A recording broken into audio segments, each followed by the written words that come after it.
There's a particular moment that happens when a book starts to feel suspect. Not dangerous, not forbidden, just watched. It's the moment a story is no longer trusted to do its work inside a reader, when it's asked to justify itself, to explain its intentions, to prove that it won't ask the wrong questions or lead someone to the wrong conclusions. That moment isn't about the book, it's about anxiety. Because reading has always been one of the few places where interpretation is private, unsupervised, unpoliced.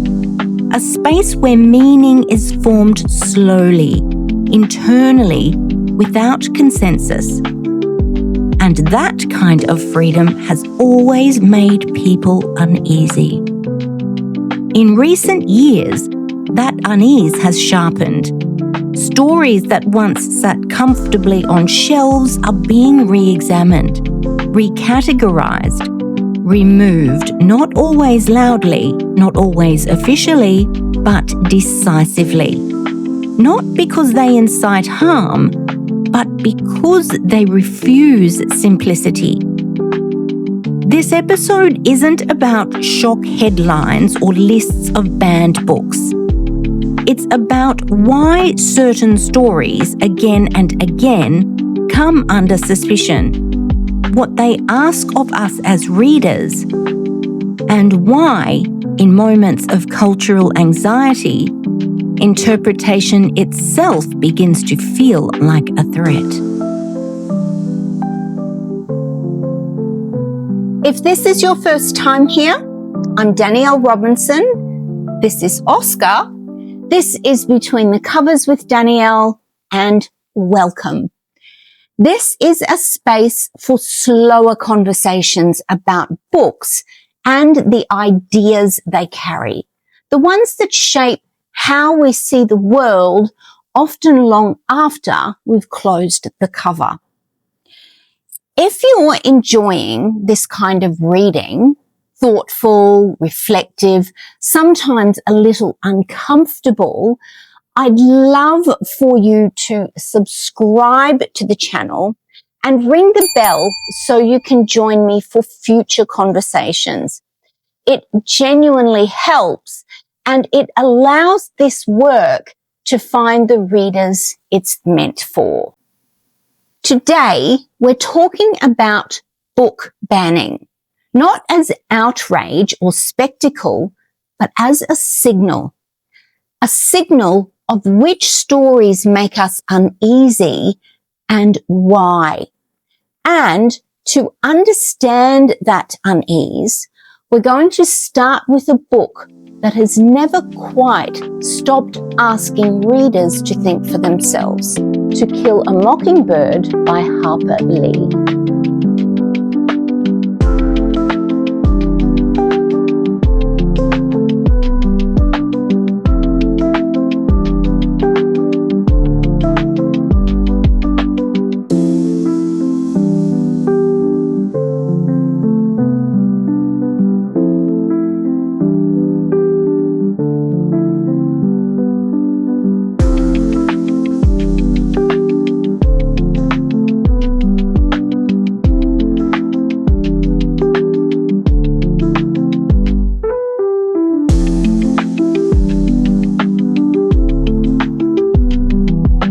To Kill a Mockingbird is often described as a book about racism or justice or childhood innocence. But those descriptions are too neat, too reassuring. What this book actually does, quietly, persistently, is train readers to notice how injustice behaves when it looks ordinary. Not dramatic, not exceptional, but familiar. Mockingbird doesn't present evil as monstrous. It presents it as procedural, respectable, embedded in habits, language, and institutions that insist they're doing the right thing. And that's where its discomfort lies. Because The danger of this book isn't its subject matter, it's its method. It doesn't tell readers what to think, it teaches them how to see. Through Scout's eyes, we're not asked to admire moral heroes so much as to recognize moral failures, especially the ones that feel reasonable at the time, the ones defended politely, the ones upheld by law, by custom, by people who believe themselves decent. That's an unsettling lesson for any society, particularly one that prefers to believe injustice is always loud, always obvious, always somewhere else. Mockingbird refuses that comfort. It shows us a legal system that functions exactly as designed and still fails. A community that values order over truth, and adults who explain cruelty away as inevitability, tradition, or just the way things are. And crucially, it places a child at the center of that moral landscape, not to sentimentalize innocence, but to expose how quickly it's educated out of people. Scout isn't powerful, she isn't influential, she doesn't change the outcome, but she sees. And once a reader learns to see like that, once they understand that injustice doesn't always announce itself, that knowledge can't be easily undone. That's why this book keeps returning to the center of controversy, not because it's inflammatory, but because it creates readers who are difficult to manage. Readers who notice when fairness is being performed rather than practiced. Readers who understand that legality and morality aren't the same thing. Readers who are less willing to accept authority simply because it arrives dressed as order. This is what To Kill a Mockingbird offers, and what makes it threatening in moments of cultural anxiety. Not outrage, but moral independence. What makes Mockingbird especially difficult for institutions to sit with is that it refuses the reassurance of progress. There's no triumphant arc here, no sense that awareness guarantees change. Tom Robinson dies anyway. The courtroom performs justice and fails. The town absorbs the verdict and continues. Life resumes, largely untroubled by the moral rupture that's just occurred. That ending matters because it teaches readers something that's deeply inconvenient, that recognizing injustice doesn't automatically correct it. And that knowledge, that separation between moral clarity and outcome, is destabilizing. Many stories allow us to believe that if we simply see clearly enough, act kindly enough, vote correctly enough, the system will respond. Mockingbird doesn't offer that comfort. It shows us a society that can tolerate moral knowledge without changing its behavior. That's a far more difficult lesson than outrage. It asks readers to sit with ambiguity, with grief, with the reality that goodness doesn't guarantee victory. And it does so without spectacle. No grand speeches, no heroic reversal. Just the quiet realization that injustice can survive exposure, and often does. This is one of the reasons the book is so often reframed as a story about its time rather than about systems. Labeled historical, contained safely in the past. Because if it remains contemporary, it asks a more unsettling question. What injustices are we currently explaining away as normal? Mockingbird doesn't train readers to identify villains. It trains them to recognize patterns, the language people use to excuse harm, the appeal to tradition, the insistence that disruption is worse than injustice itself, the comfort of order even when that order is unjust. And it places that recognition in the mind of a child, not because children are purer, but because they haven't yet learned how to rationalize cruelty. Scout watches adults translate violence into civility. She watches harm softened by procedure. She watches empathy dismissed as impractical. And the reader watches with her. That shared perspective is powerful and quietly subversive because it leaves readers with a responsibility the book never names outright to decide what they will do with the knowledge it gives them. That's the real tension at the heart of Mockingbird, not its language, not its depictions, but its refusal to resolve the moral burden on behalf of the reader. And that, more than anything, is why it continues to make people uncomfortable, especially in moments when institutions are already anxious about what readers might do with their own conclusions. To Kill a Mockingbird shows us what happens when injustice is visible, named, and still allowed to stand. Harper Lee doesn't comfort the reader with resolution.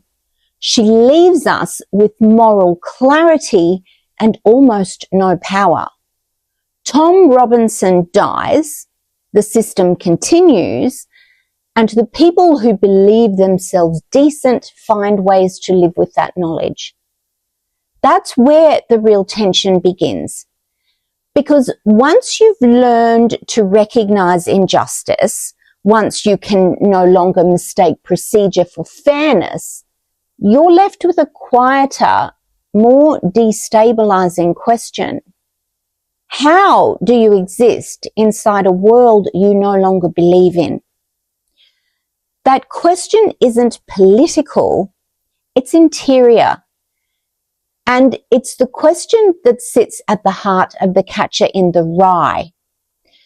If To Kill a Mockingbird trains readers to see, The Catcher in the Rye, written by J.D. Salinger, explores what it feels like to live with that vision, especially when you're young, powerless, and surrounded by adults who seem deeply invested in pretending everything is fine.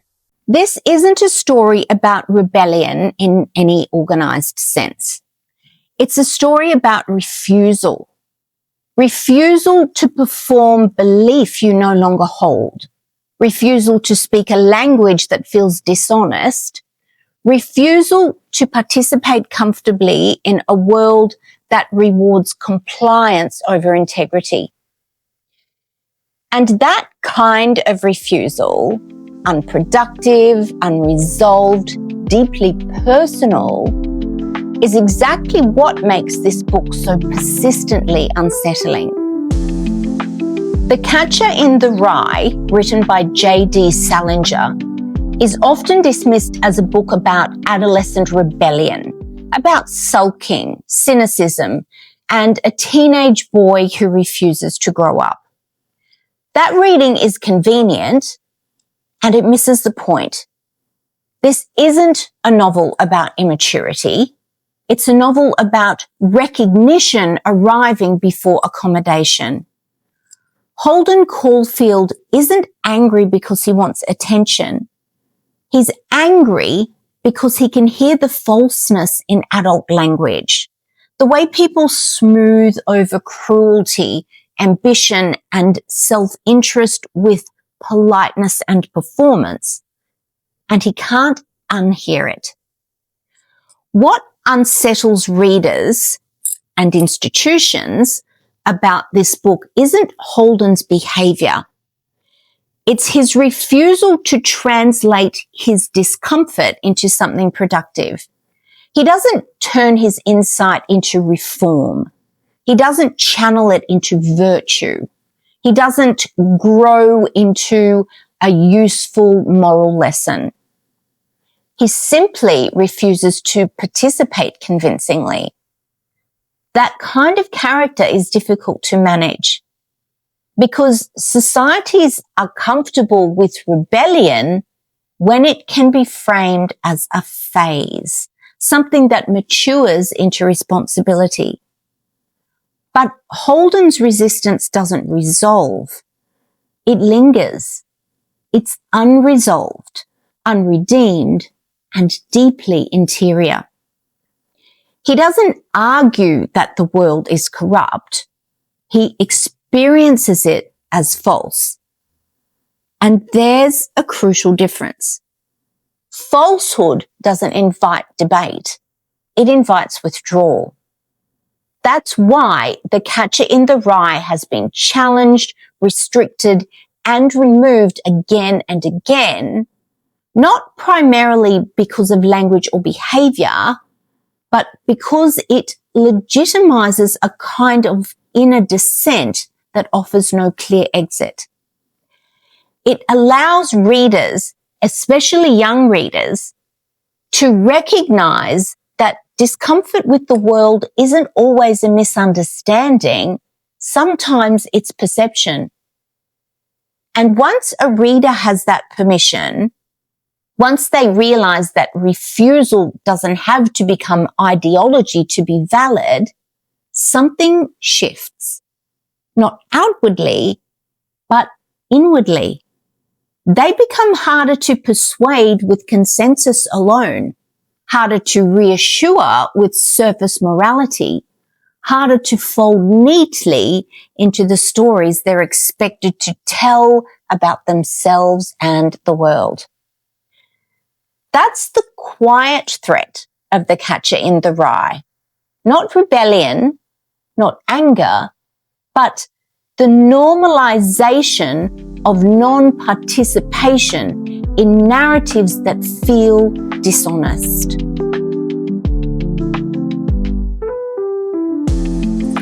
The Catcher in the Rye leaves us inside a kind of silence. Not a peaceful silence, but a private one. A silence born of recognition, discomfort, and the refusal to pretend. Holden Caulfield doesn't organize resistance. He doesn't make speeches. He simply opts out inwardly from a world that feels false to him.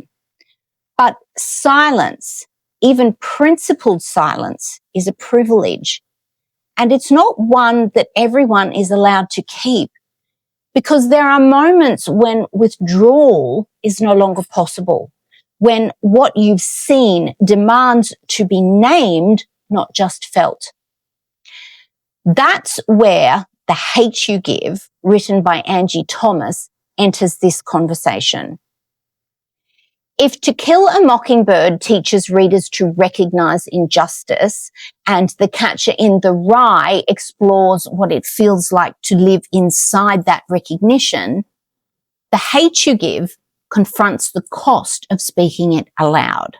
This is the shift from interior dissent to public consequence, from noticing to naming, from private discomfort to visible risk. And it's precisely at that point, when silence breaks and voice becomes unavoidable, that cultural anxiety intensifies.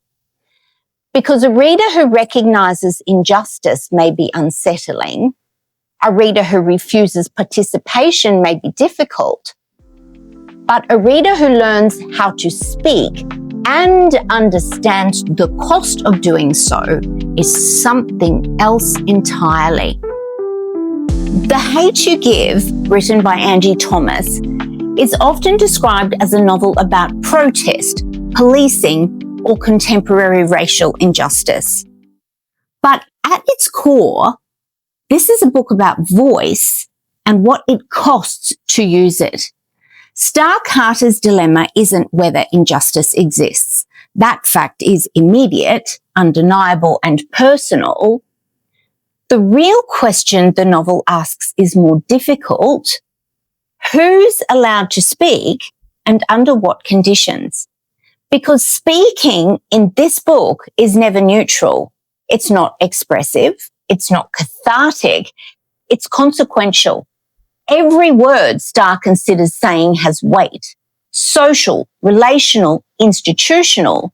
Silence offers safety, but at the cost of integrity. Speech offers truth, but at the cost of exposure. This is where The Hate U Give becomes deeply unsettling, not because it depicts injustice, but because it forces readers to sit inside the decision to name it.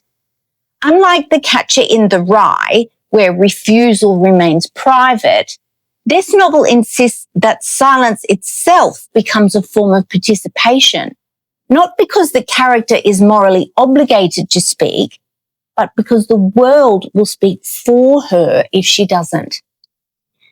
That's a hard lesson for readers because it removes the comfort of interior dissent. It suggests that recognition without articulation can still enable harm, and that choosing to speak isn't a matter of bravery alone, but of calculation, vulnerability, and risk. This is why The Hate U Give has been so frequently challenged, not simply because of its language or subject matter, but because it teaches readers how narratives are shaped by who speaks, who's believed, and who's punished for being visible. It doesn't offer the fantasy that speaking truth leads to immediate justice. It offers something more honest, the reality that voice is costly, unevenly protected, and never evenly distributed. And once a reader understands that, neutrality becomes difficult to sustain. When you place these three books together, the pattern becomes harder to ignore. To Kill a Mockingbird teaches readers how to recognize injustice when it's polite, procedural, and widely defended. It dismantles the comforting belief that harm's always loud or malicious. It shows how easily cruelty survives inside good manners. The Catcher in the Rye takes the next step, not outwardly, but inwardly. It explores what happens when recognition produces alienation rather than action. When the language of adulthood begins to sound false and participation feels like a kind of lie. Holden Caulfield doesn't offer solutions. He offers resistance to performance. And The Hate U Give refuses to let that resistance remain private. It confronts the moment when silence itself becomes consequential, when not speaking allows other narratives to harden into truth, policy, and memory. It teaches readers that voice is never neutral and that the cost of using it is unevenly distributed. This isn't a thematic progression, it's a formation. Seeing, refusing, speaking, and at each stage, the reader becomes less predictable. A reader who can see injustice may become unsettled. A reader who refuses to perform belief may become inconvenient. A reader who understands the cost of speech and still chooses to speak becomes visible. That visibility is what provokes anxiety. because book bans are rarely about specific passages or isolated ideas. They're about trajectory and what kind of person might emerge if a reader is allowed to move through recognition, dissent, and voice without supervision. These books don't tell readers what to think. They teach readers how to withhold consent, how to question the stories that ask for compliance, how to recognize when moral certainty is being offered as control. And that's the real discomfort. Not that readers will all reach the same conclusions, but they will reach conclusions at all, quietly, independently, and without asking permission. A culture that becomes suspicious of those books isn't afraid of literature.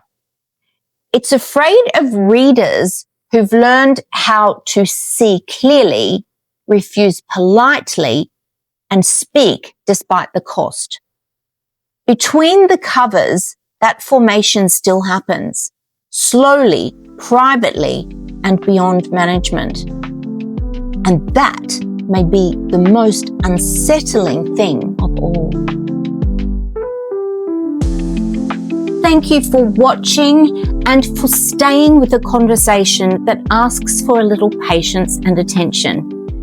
If this episode gave you something to think about, I'd love for you to subscribe to this channel, like this episode, and share it with someone who enjoys thoughtful, ideas-led conversations about books and culture. And if you have thoughts of your own, the comments are always open. I do read them and I value the dialogue that happens there. You can also find the extended audio version of this episode on Spotify and Apple Podcasts if listening suits you better. And if you'd like to keep up with what I'm reading, writing, and thinking about between episodes, you'll find me on social media and over on my website where I share longer reflections. Thanks again for spending this time with me.